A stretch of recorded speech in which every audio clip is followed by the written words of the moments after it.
तो आज के वीडियो में वाइन ब्रेकर सीजन 2 के एपिसोड 4 को पूरा एक्सप्लेन करने वाला हूं। उससे पहले जो भी इस चैनल पर न्यू आए हो सब्सक्राइब दिस चैनल। तो पिछले एपिसोड के लास्ट में हमने देखा था कि फूरिन के सभी मेंबर अब स्कूल में लौट चुका है और हमें नेक्स्ट डे स्कूल का सीन दिखाया जाता है जहां पर सभी लोग बहुत ही फुल एनर्जी में होता है।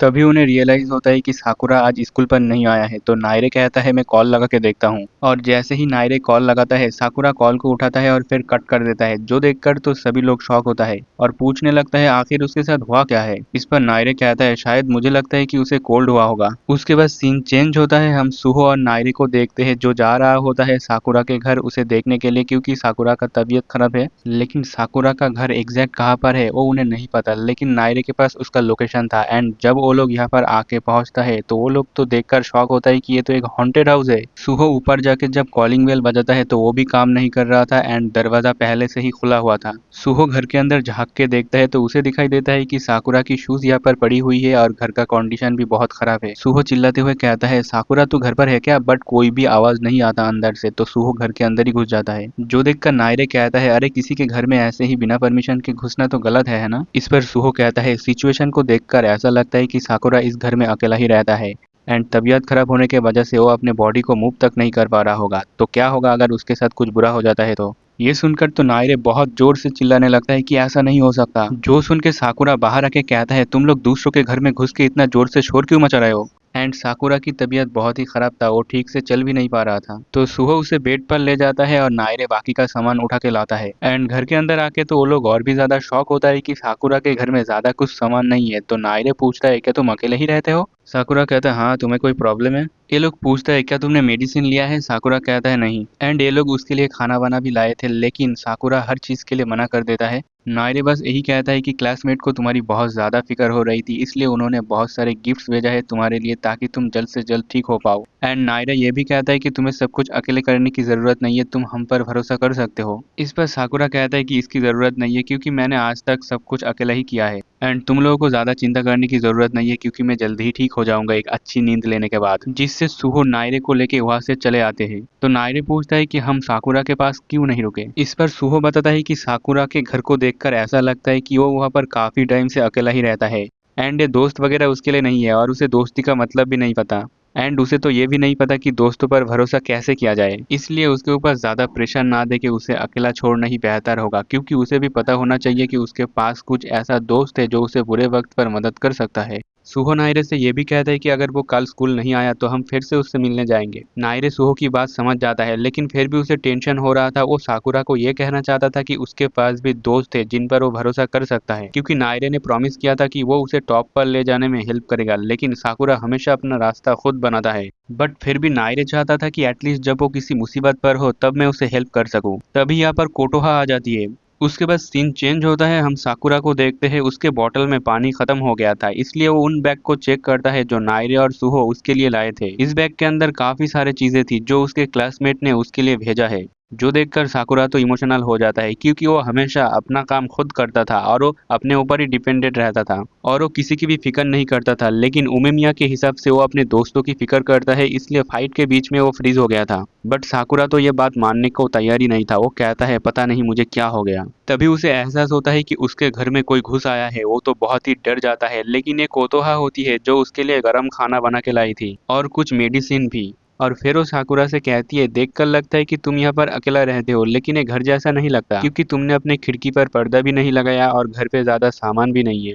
कोटोहा कहती है मुझे रास्ते पर सुहो और नायरे मिली थी और मुझे उनसे ही पता चला कि तुम बीमार हो, लगता है कल तुम्हारा लड़ाई हुआ था इस वजह से तुम बीमार पड़ गए हो। साकुरा कहता है ऐसा नहीं है। तो कोटोहा मजाक उड़ाते हुए कहती है क्या तुम इस बात को लेकर टेंशन में हो कि तुम अपने बॉडी को फाइट के टाइम मूव नहीं कर पा रहे थे क्योंकि तुम अपने दोस्तों को पसंद करते हो। ये सुनकर तो साकुरा बहुत गुस्सा हो जाता है कि तुम्हें ये बात किसने बताया। कोटोहा कहती है उमेमिया ने मुझे कहा था कि तुम्हारा चेहरा पढ़ना बहुत ही आसान है। लेकिन अभी भी साकुरा ये बात मानने को तैयार ही नहीं था। कोटोहा कहती है तुम्हें अपने दोस्तों की मदद लेनी चाहिए। इस पर साकुरा कहता है मैं अकेला ही सब कुछ कर सकता हूँ।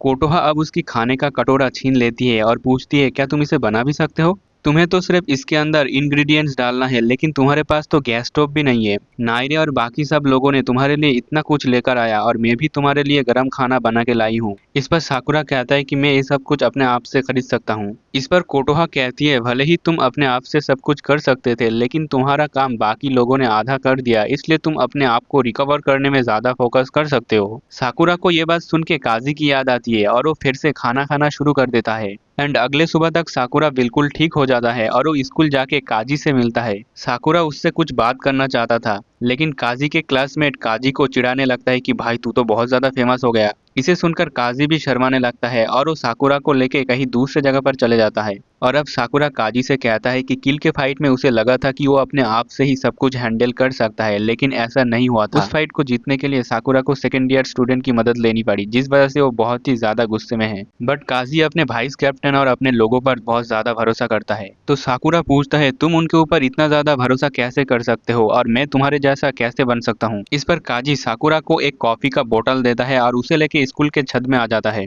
और वो साकुरा को बताता है कि वो दूसरों पर इतना ज्यादा भरोसा कैसे कर सकता है, क्योंकि ये नेचुरली बात है कि वो अपने आप से सब कुछ नहीं कर सकता। इसे सुनकर तो साकुरा को गुस्सा आता है। वो कहता है इसका मतलब तो ये हुआ कि तुम कमजोर हो।